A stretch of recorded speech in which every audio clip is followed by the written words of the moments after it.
नमस्कार, आप देख रहे हैं यूपीजीए न्यूज भारत। इस समय हम ग्राम सभा चंदापुर में हैं, जो ब्लॉक डीग तहसील ज्ञानपुर जनपद भदोही में ग्राम सभा आता है। यहाँ के नवनिर्वाचित प्रधान जी हैं राकेश कुमार जी हैं, जो पहली बार चुनाव 2010 में लड़े थे ग्राम पंचायत का प्रधानी का, लेकिन थोड़ी ही वोटों से चुनाव हार गए। सेकंड फाइटर थे, ग्राम सभा की सेवा में, ग्राम सभा के सुखों दुखों में लगातार लगे रह गए।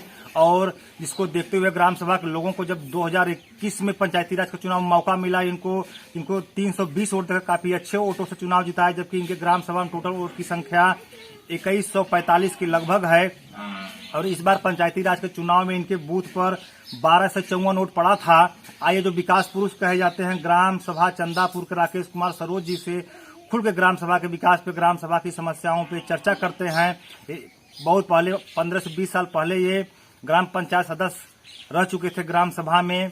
तभी से इनके दिल में यह था कि किसी दिन मैं ग्राम सभा में मुखिया बनूंगा, प्रधान बनूंगा और ग्राम सभा का अच्छे स्तर पर विकास करूंगा। आइए, जो विकास पुरुष कहे जाते हैं ग्राम सभा चंदापुर के राकेश कुमार जी से खुल के ग्राम सभा के विकास पर चर्चा करते हैं। सर, आपका यूपीजीए न्यूज भारत में स्वागत है। सर, आपको प्रधान बने 15-16 महीने, 1 वर्ष के ऊपर हो गया, तो ग्राम सभा में क्या क्या विकास कार्य चल रहा है? पहले तो मैं मीडिया कर्मियों को नमस्ते करते हुए अपनी ग्राम सभा के विकास की बातों को रखूंगा। जी धन्यवाद सर। पहली प्राथमिकता हमारी ये थी, गर्मियों के दिनों में चुनाव हुआ, लोगों की पानी की जो हैंडपंप थे कुछ खराब थे, कुछ बंद पड़े थे, तो जी तोड़ मेहनत करके पहली प्राथमिकता पर हमने लोगों को जो असुविधा थी पानी की, उनको पूरी तरह से पानी की सुविधाएं दी। फिर आगे बढ़ते हुए हमने देखा कुछ बस्तियों में आवागमन के रास्ते अच्छे नहीं हैं, उसको कराया। इसके बाद सामुदायिक शौचालय का निर्माण कराया। जो पहले से निर्मित सामुदायिक शौचालय था उसको हमने सुचारू रूप से चालू कराया। ग्राम सभा के अंदर आयुर्वेदिक अस्पताल था, वो भी कुछ पुरानी बिल्डिंग जर्जर थी, तो शासन से नई बिल्डिंग की मांग करते हुए हमने उसका भी निर्माण 90 से 95% तक पूर्ण करा दिया है। जल जीवन मिशन के तहत जो मोदी जी के आह्वान थे कि हर घर जल कल हो, तो उस कार्य को देखते हुए हमने अपनी ग्राम सभा में जी तोड़ मेहनत करके, कोशिश करके जमीन मुहैया कराई और पाइपलाइन का कार्य चल रहा है। जो पंप हाउस बनना है, पानी टंकी बननी है, उसकी बाउंड्री वाल का भी कार्य चल रहा है। और ग्राम सभा में अमृत सरोवर का निर्माण हुआ। कुछ जो है आवास विहीन लोगों को जो लिस्ट में थे उनको कोशिश करके आवास मुहैया कराया। कुछ लोग लिस्ट में हैं जिनका कागजात पूर्ण करा के ब्लॉक स्तर पे हमने फीडिंग कराई है। आने वाले समय में उनको भी आवास मिलेगा। और जो अभी वंचित लोग हैं उनके लिए भी तत्पर मेहनत कर रहे हैं, ताकि उन्हें भी सार्वजनिक लाभ और पारिवारिक लाभ, तमाम प्रकार की राशन कार्ड की या नाली की, रोड की जो भी समस्याएं हैं उस निदान के लिए लगे हुए हैं। और आज 2 अक्टूबर गांधी जयंती के मौके पर हमारी ग्राम सभा में खुली बैठक का जो है प्रावधान रखा गया है। अब आज जो नई योजनाओं पे ग्राम सभा के जनता की मांग होगी, उस पे परिपूर्ण रूप से फोकस किया जाएगा और पूर्ण किया जाएगा। शासन से जो बन पड़ेगा, जो सहायता राशि मिलेगी, उसी के आधार पे काम करना है। और बीच में अभी ग्राम सभाओं को ODF प्लस करने का और सौभाग्य योजना से जोड़ने का भी कार्य चल रहा है। तो जिले में हर एक ग्राम सौभाग्य योजना से तो नहीं जुड़ सकता। जो 2-4% 100 में से 2-4 गांव ही ऐसे होंगे जो चयनित होंगे। भविष्य हमारे ग्राम सभा का अगर उज्जवल होगा तो हम हो सकता है कि हमारी ग्राम सभा भी चयनित हो जाए। अगर चयनित हो जाती है तो इसी पंचायती राज का जो 5 साल का हमारे जिम्मे कंधे पर कार्यभार दिया गया है, हर जन जन को नाली, रास्ते, खड़ंजे, पानी, हर सुविधाओं से लैस करने का कार्य करेंगे। धन्यवाद जी सर, आपको प्रधान बने जैसे 15-16 महीने हो गया और कार्य अच्छे विकास कार्य चल रहे हैं ग्राम सभा। आपने सारी बातों को बताया, आयुर्वेदिक हॉस्पिटल भी है, भी तो आपने उसका जीर्णोद्धार किया, आपने रिपेयरिंग कराया, उसमें भी काम कराया।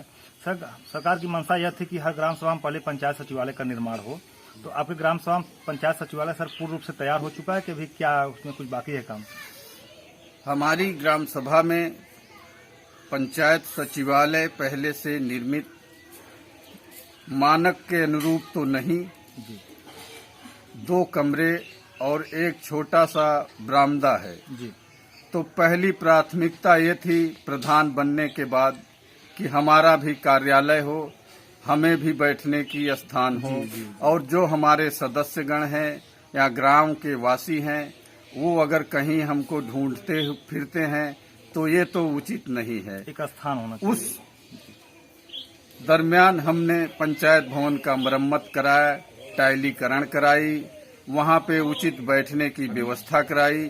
शासन का आदेश आया कि सचिवालय में ऑनलाइन सिस्टम हो, सारी बातें हो, तो कंप्यूटर है, कैमरे से लैस, जो मानक में नहीं था जितना था उसी को परिपूर्ण और अच्छी तरह से कराया। आगे विस्तारीकरण की मांग हमने कर रखी है। अगर शासन से अनुमति मिल जाती है तो 2 कमरे और एक मीटिंग हॉल, एक बरामदा, लैट्रिन, बाथरूम से लैस न्यू सचिवालय के रूप में ग्राम सभा को समर्पित करेंगे। जी, ग्राम सभा में सर पंचायत सहायक की भर्ती हो गई है? जी, हमारी ग्राम सभा में पंचायत सहायक की भर्ती हो। क्या नाम है सर उनका? हमारे ही बिरादरी के हैं, निखिल भारती जी सर, वो पंचायत सचिवालय पे बैठते हैं, क्या समय है उनका बैठने का? जी, वो सप्ताह में सोमवार से लेकर शनिवार तक 10 से 5 का समय है। अगर किसी कार्य से ब्लॉक जाना हुआ या विकास भवन जाना हुआ, महिला कल्याण विभाग जाना हुआ, तो वहाँ पे मौजूद नहीं रहते। बाकी समय में वो वहाँ पे उपस्थित रहते हैं। जी सर, आपके विकास कार्य में आपके सहयोग करते हैं कि सर हिला वाले कुछ करते हैं? नहीं, हमारे विकास कार्यों में पूर्ण सहयोग करते हैं। ग्राम सभा में शिक्षा की क्या व्यवस्था है सर? शिक्षा की व्यवस्था हमारे यहाँ जो है प्राइमरी और जो है मिडिल दोनों है? हाँ, मिडिल।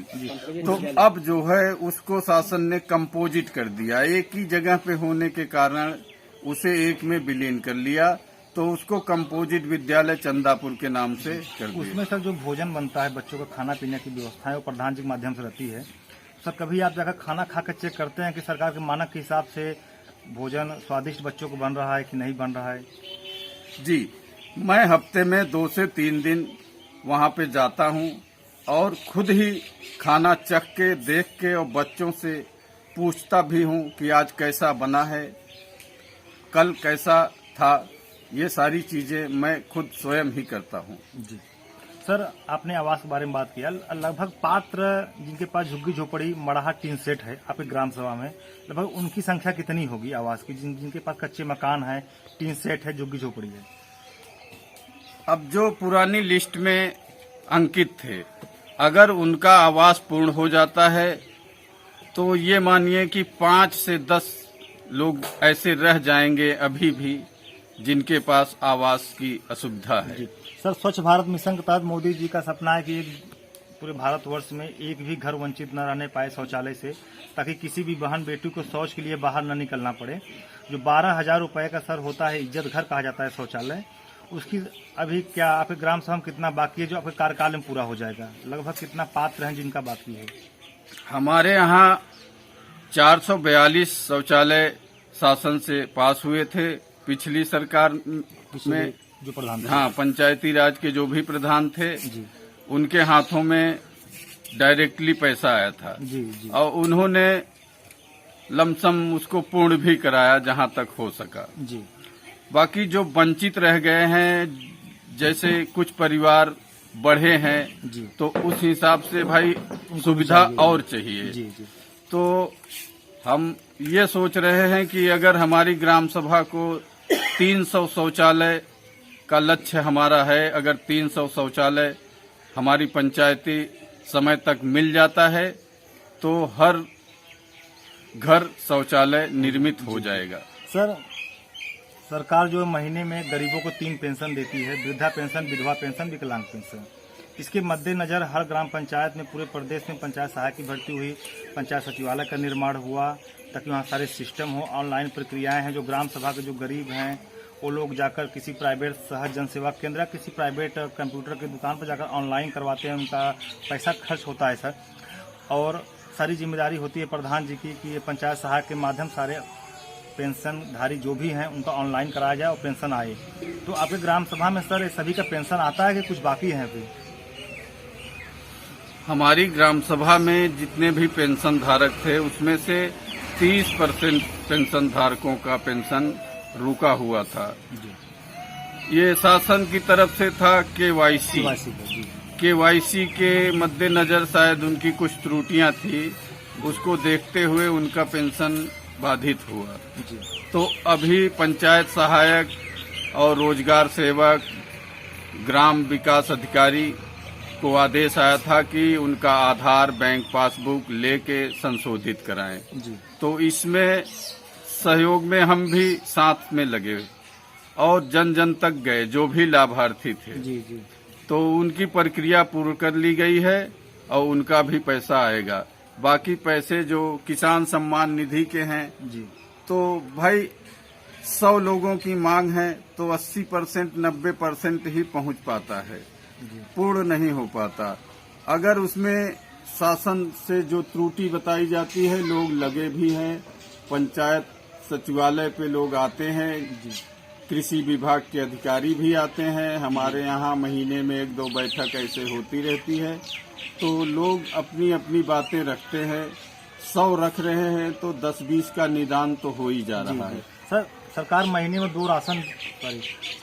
2 बार राशन देती है गरीबों को फ्री में। तो सर किसी गांव में देखा जाता है कि कोटेदार के द्वारा अपात्र लोग, जो सक्षम व्यक्ति हैं वो राशन ले जाते हैं, जो गरीब हैं उनको राशन मिलने में समस्याएं होती हैं, उनकी कटौती की जाती है। तो सर क्या यह समस्या आपके भी गांव में है? नहीं, ऐसी समस्या हमारी गांव में नहीं है। राशन जितने भी कार्ड धारक लाभार्थी हैं उन्हें मुहैया हो रहा है। अगले महीने कुछ ऐसी समस्या आई थी, जैसे कि जो हमारा केंद्र बना हुआ है वहां से राशन न लेने वाला व्यक्ति दूसरे केंद्रों से राशन उठाता है।